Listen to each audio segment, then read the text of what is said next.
Imagine a dish so divine it invites you with its aromatic spices, a perfect balance of heat, tang, and sweetness, a true representation of Nepali cuisine. Nepali cuisine, a rich tapestry of culinary delights, is as diverse as the country's landscapes. From the Himalayan foothills to the fertile plains of Terai, each region offers a unique flavor palette. At the heart of this cuisine is a profound respect for fresh, local ingredients and a deep-rooted tradition of communal eating. Food in Nepal is more than just sustenance. It's a celebration of life and community. It's the shared laughter over a family meal, the camaraderie around a festival feast, the warmth of a simple, home-cooked dinner. And what better dish to represent this vibrant cuisine than the beloved momo? These Nepali dumplings are a crowd favorite, a comfort food that brings people together. So, buckle up as we embark on this culinary journey to prepare a traditional Nepali dish, the beloved momo. The magic of momo lies in its simple yet flavorful ingredients. To create this beloved Nepali dish, we'll need several key components. First, for the dough, we'll need all-purpose flour and water, just enough to make a smooth, pliable dough. Next, let's talk filling. Here's where you can get creative. Traditionally, momo is filled with either vegetables or meat. If you're going the vegetable route, you'll need finely chopped cabbage, onion, carrot, and bell pepper. For the meat version, minced chicken, pork, or beef will do. Don't forget to season with salt, pepper, and a dash of soy sauce for that extra umami kick. Finally, no momo is complete without its accompanying sauce. To make the special momo sauce, you'll need ripe tomatoes, red chilies, sesame seeds, garlic, and some lemon juice. With these ingredients in hand, we're ready to dive into the art of momo making. The foundation of every delicious momo is its dough. Let's delve into the art of preparing the perfect dough for our Nepali delight. We start with the base, which is just all-purpose flour. Yes, it's that simple. No fancy ingredients here.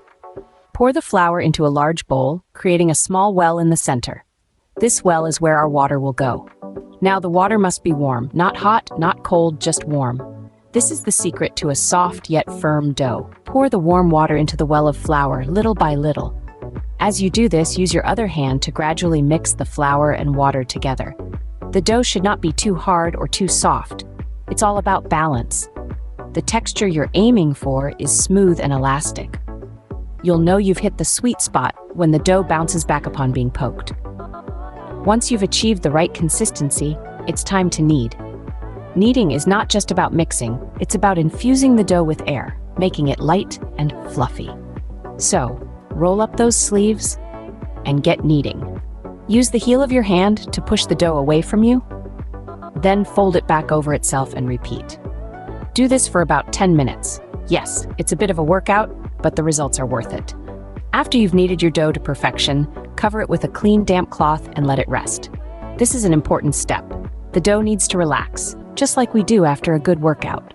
Let it sit for about half an hour. And that's it. You've just made perfect momo dough. It might seem like a lot of effort for something so simple, but remember, the best things in life often require a bit of work, and the reward in this case is a batch of delicious momos. Now that our dough is ready, it's time to get our hands dirty and start making the momo. While our dough rests, we'll prepare the heart of our momo, the filling. It's time to dive into the essence of Nepali cuisine, where vegetables or meat intertwined with a blend of unique spices create an explosion of flavors. The filling we're preparing today is a delightful mix of finely chopped vegetables, but if you're a meat lover, feel free to substitute with minced chicken, pork, or beef. Firstly, we start by heating up a pan, adding a generous drizzle of oil, just enough to coat the bottom. Once the oil is hot, we throw in finely chopped onions, giving them a good stir till they turn a golden brown hue. This caramelization is key, as it imparts a sweet, smoky flavor that is the backbone of our filling. Next, we add our star ingredients, the finely chopped cabbage and grated carrots. These vegetables not only add a beautiful crunch, but a vibrant color palette to our momo filling. As they sauté, we sprinkle in some salt to help them sweat, releasing their natural juices and flavors. Now comes the moment for our unique Nepali spices to shine. We mix in a teaspoon each of turmeric and cumin, a pinch of garam masala, and a dash of black pepper. These spices are the soul of Nepali cuisine, lending a warm, earthy aroma and taste that is simply irresistible. As the spices blend with the vegetables, we add the final touch, a handful of finely chopped cilantro. This herb brings a fresh, citrusy note, perfectly balancing the depth of our spices. Once everything is well combined, we turn off the heat and let the filling cool. The residual heat continues to cook the vegetables slightly, allowing the flavors to meld together beautifully. Remember, the secret to a great momo filling lies in its balance. It's about the harmony of flavors. The sweetness of the onions, the crunch of the vegetables, the warmth of the spices, and the freshness of the cilantro. With our flavorful filling ready, it's time to bring our momo to life. The moment we've been waiting for has arrived. It's momo making time. First things first, let's start with the assembly. Take a small piece of the dough we prepared earlier and roll it into a thin circular shape. Try to make the edges thinner than the center, as this will help in sealing the momo later on. Now, let's get to the fun part, filling our momos. Spoon a generous amount of the savory filling we made onto the center of the dough. Remember, don't overfill it. We want just the right amount to ensure that our momos are plump but not bursting at the seams. Next, let's fold the momo. There are many ways to do this, but the most common is the half-moon shape. Fold the dough in half, enclosing the filling. Press the edges together to seal it. For an extra touch of elegance, pinch and twist the edges to create a beautiful pattern.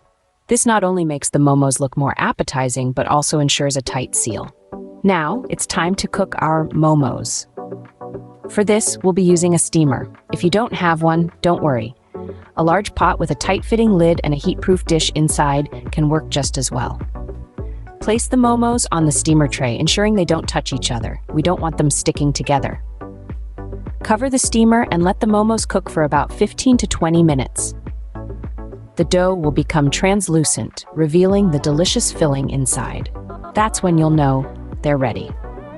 Remove the momos from the steamer carefully. They'll be piping hot, so be cautious. Allow them to cool for a minute or two, but remember, momos are best enjoyed hot. And voila!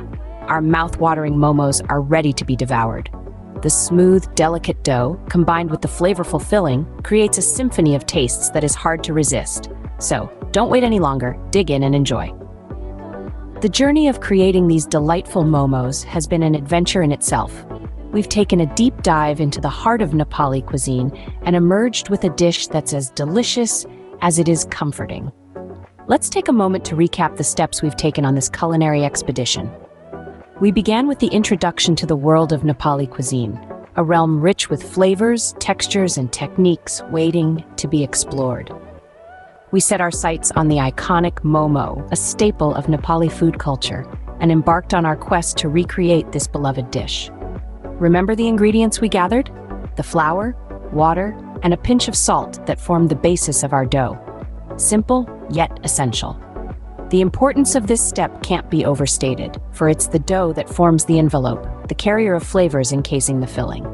Then came the filling, a medley of minced meat or vegetables, seasoned to perfection with a blend of spices. The beauty of momo lies in its versatility, with the filling allowing for endless experimentation. Whether you choose to go classic with chicken or vegetarian with cabbage and carrots, it's your personal touch that makes the momo truly yours. We then moved on to the assembly and cooking process, where our momo started to take shape. The technique of folding the dough, sealing in the filling, and then steaming the momos to a perfect softness is an art in itself. It's a step that requires patience and practice, but the result is a batch of delightful dumplings ready to be savored. And finally, the moment of truth, biting into a piping hot momo, the steam rising, the flavors bursting forth, a testament to our journey and the effort we've put in. The joy of cooking lies not just in the end product, but in the process itself, in the skills we learn and the knowledge we gain. With this, we've added another delicious dish to our culinary repertoire. Until next time, keep exploring, keep cooking, and most importantly, keep eating.